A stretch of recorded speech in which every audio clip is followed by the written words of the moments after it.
There are lots of ways to have fun out on the lakes. For our next segment, Great Lakes Now contributor Ian Solomon headed to Tawas City, Michigan to try something new. For years, water sports enthusiasts have been chasing the wind on the Great Lakes. Windsurfing, kiteboarding, even surfing. But I heard about a new trend in water sports, one that doesn't depend on a strong breeze. It still uses a board, but the board is powered by a small electric motor. It's called e-foiling, and it's been riding a wave of popularity all along the Great Lakes. This is the latest trend, and it's an adrenaline rush, super fun. Mark Kuban has been coaching and teaching water sports for nearly 20 years. He's a native Detroiter and owner of Motor City Kiteboarding in Tawas City, a town in Michigan along the shores of Lake Huron. He said he'd be willing to let me try out e-foiling, so I decided to pay him a visit. Mark, how you doing? Good, how you doing? Mark Kuban. Nice to meet you. Thanks for having us out here today. Thanks for coming. So this space, Tawas Bay, does this have a significance in this sport specifically? Is there something special about it? Shallow water, sandy bottom, localized wind conditions. We get thermal winds. Even when it's not forecasted, we usually get a nice little breeze that kicks up early afternoon. So anything hydrofoil related with a kite doesn't require high winds. And Tawas is incredible because any wind direction works depending on where you're coordinated. So we're bayside here, Tawas Bay. If you drive into the state park, you're lakeside. So we get varying wave conditions, flat water, waves, small wave, medium wave, big waves. It's awesome. Mark teaches traditional water sports, like kiteboarding, where the wind propels a surfer on a board with a kite. A great sport in the summer, and Mark teaches snow kiting in the winter too. But he also teaches this new thing in water sports, hydrofoiling. So the board has a wing that extends into the water, and as the board gains speed, an upward force lifts the board, making it literally glide over the water. It can be propelled using a kite or a wing. Wing foiling. You have a wing, you hold it like a boom, kind of like a windsurf sail, and you're on a board with a hydrofoil attached to it, and you pop up on foil and the wing pulls you around and you surf the wave. Kite foiling, there's a lot more gear involved. You have a waist harness, you have a control system, you have 4 lines that are connected to a kite that's 24 meters in the sky. Kite foiling, you need a big area to set up, you need consistent breeze, the wind speed has to be just right. And with e-foiling, you don't need a kite or a wing, or even the wind, just that small electric motor. The foiling element of water sports right now, these are trending. Definitely difficult to do, but at the same time, it doesn't require wind. Like what I'm going to teach you to do today is e-foiling, electric foiling. I think it'll be a blast. Awesome. Well, I'm excited to get into it. Excellent. Let's do it. I was ready to get started, so we headed outside where I could get familiar with the equipment. It's a personal watercraft. You have a wireless remote like this guy. You put that in your right hand.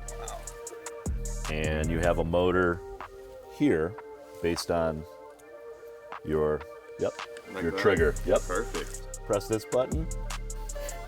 There we go. Oh, wow. There we go. Go ahead and hit the... How cool is that? I'm excited. Yeah. I'm excited. That excitement comes at a cost. E-foiling boards start at around $10,000 and can be customized for the rider. Today, Mark will be giving me pointers remotely. Okay, so there's a mic and a headphone set. So there's a headphone set in this helmet. Yep. And I can be a long distance away from you, and I can coach you on the fly. Wow. And kind of tweak your skill sets, what you're doing right, what you're doing wrong. Okay. Gonna need it. Yeah, for sure. The battery life on the board is about 90 minutes, and it'll go up to 30 miles per hour. Now that's pretty fast, but it wasn't the speed I was concerned about. I'm nervous. It's about 65 degrees. That water looks like cold water. And from what Mark told me, I am going to fall. So right now I'm just preparing to be very cold, but equally excited because this thing is so cool. You can ride it on your stomach. You can ride it on your knees. The hard part is going from your knees to a standing position and actually going up on foil.